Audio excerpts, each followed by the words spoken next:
bylo nejtěžší video, které jsi kdy natočil. Máš prej konflikt s většími streamery? Bavilo tě natáčet s kapitánem Vojtou? Máš rád, když si z tebe žena udělá otroka? Teda zkráceně může za to mory?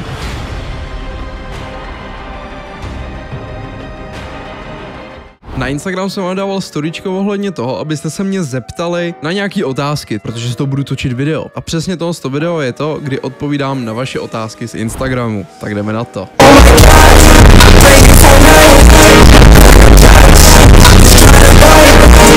Otázky ohledně toho, proč je nebe modré, nebo proč má ježek bodláky. Jak poznat ježa? Po tím, že má kolce. No! Tak jsem vynechal, jo. Penzi, dívám se přesně na tebe, jo, prosím tě. Máme tady hnedka první otázku, seriózní teda. Co chceš k Vánocům? Je to tematický, protože za chvilku jsou Vánoce. Moje odpověď je ta, že chci Red Bull adventní kalendář. Vánoční dárek by byl dobrý ten, že bychom hitli těch 600 odběratelů, jo. Prosím vás. Takže ten, kdo nemá odběr, dejte odběr. Můj goal za ten rok už jsme skoro od toho nějakých 23 nebo 24 odběratelů, takže doufám, že ho máte a ten, kdo ho nemá, prosím vás, ho dejte, abychom se píkli na těch 600 subů.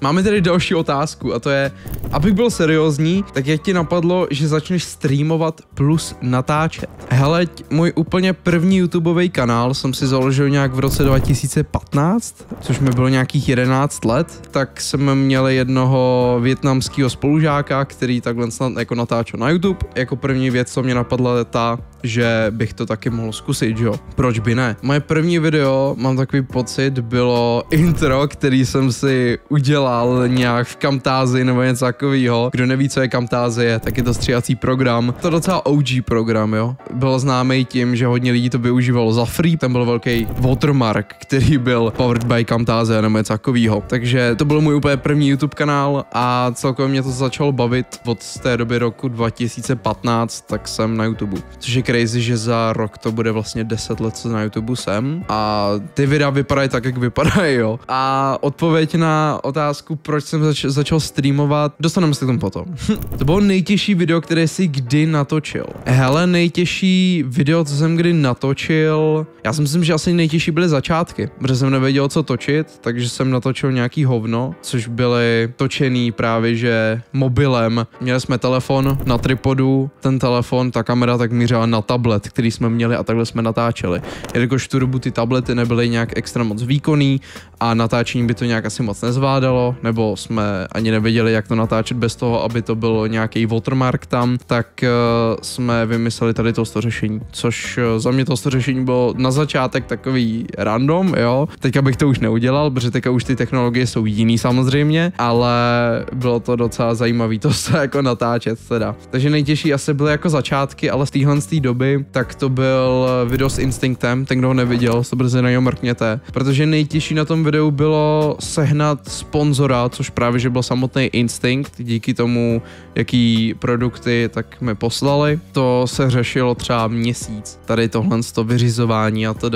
A potom ještě s Vojtou si nějak domluvit, to trvalo taky nějakou delší dobu, než mi všechno přišlo, ale takhle to bylo asi jako nejtěžší video na vůbec celkové natočení a potom střih, tak ten jsem odkladal strašně dlouho. takže tak. Bavilo tě natáčet s kapitánem Vojtou? Ano. Máš prej konflikt s většími streamery, pravda nebo lež? V téhle momentální době můžu říct, že to už necítím tak, jak jsem to teda pocítil, když jsem tu zprávu dostal, ale jinak to je pravda, nebo spíš byla to pravda asi, takhle. A to je asi všechno. To tak jako k tomu řeknu. Máš řidičák? Jestli jo, co máš za auto? A jestli ne, tak kdy si budeš dělat řidičák? Řidičák je velký téma, který se tady u mě doma celkově řeší, jelikož jsem se našel práci, ve který prostě jezdíme po různých místech, samozřejmě jak po Praze, tak i po České republice, jako třeba sever, nebo třeba i kousek na východ, taky jako možnost, takže řešit se to 100% bude, ale problém je ten celkově ty finance mít na všechno, jo. Chci upgradeovat kompa, chci upgradeovat celkově setup, chci si upgradeovat i trochu pokoj, zároveň teda i nějak z tomu vyžít, platit nájem, platit si jídlo a ještě k tomu si platit řidičák. Budou častěji videa. V téhle době mám pár videí, které už teďka vyšly samozřejmě, vyšly jako po sobě, jako byl třeba ten hot chip, nebo ten vlog, který jsem vydal, a nebo třeba jako tady to video, ale plánuju dělat i více takovýhle videí právě, že s fanouškama jako z Twitche, nebo prostě s lidma, co prostě na tom Twitchi chodí, se kterýma třeba hrajeme a tedy. Mám v plánu něco takového udělat, ale říkat vám o tom nebudu. Takže možná by i častěji videa mohly vycházet. Kdy vyjde nějaká písnička, kámo, já nejsem ten typ lidí, co by takhle skládal nějaký tracky nebo něco takového, takže to u mě asi teda jako neuvidíte. Další otázka. Máš rád, když si z tebe žena udělá otroka? Bavíš se stále se Slendyaskem? A že kdo? Jak často honíš? Šimone, 69krát do dne. Čekám, kdyby to byla pravda, tak by mi to péro upadlo, vole. Máme tady návaznost na otázku, proč jsem začal vůbec streamovat, a to je otázka další. Kdo byl první streamer lomeno streamerka, ke kterému nebo ke které si šel? Proč jsem vůbec přešel na Twitch jako takhle? Může za to Mori, jelikož on tak byl člověk, kterýho jsem sledoval už od té doby, co byl Morves. Ten, kdo to zná, tak zná, ten, kdo to nezná, tak prostě nezná. Tak v roce 2020 jsem si založil Twitch kanál a jako prvnímu z followů tak jsem dal právě, že jemu, jelikož to byl člověk, kterýho jsem už znal nějakou dobu. Mám tam followoveč právě, že od začátku vůbec mýho založení kanálu, což je docela crazy. A proč jsem teda začal vůbec streamovat? Já jsem streamoval už od roku 2017 a 18 na YouTube, ale to byly prostě streamy, které nebyly plnohodnotný a nedával jsem do toho tu danou energii, kterou bych do toho dávat měl. Takže jsem prostě zapl stream a řekl jsem si, OK, tohle prostě bude random stream, zapnu to a hotovo. Potom jsem teda začal streamovat na Twitchi, to bylo právě, že rok 2020, a nejlepší na tom bylo to, že jsem začal streamovat od února, kdy právě Honza má narozeniny. Takže jsem začal streamovat od února a bylo to při tom, kdy byly zavřené školy, takže můj první content, který jsem streamoval, tak byla online škola. Ano? Čau, no sorry, že vám tak pozdě, co jsi chtěl?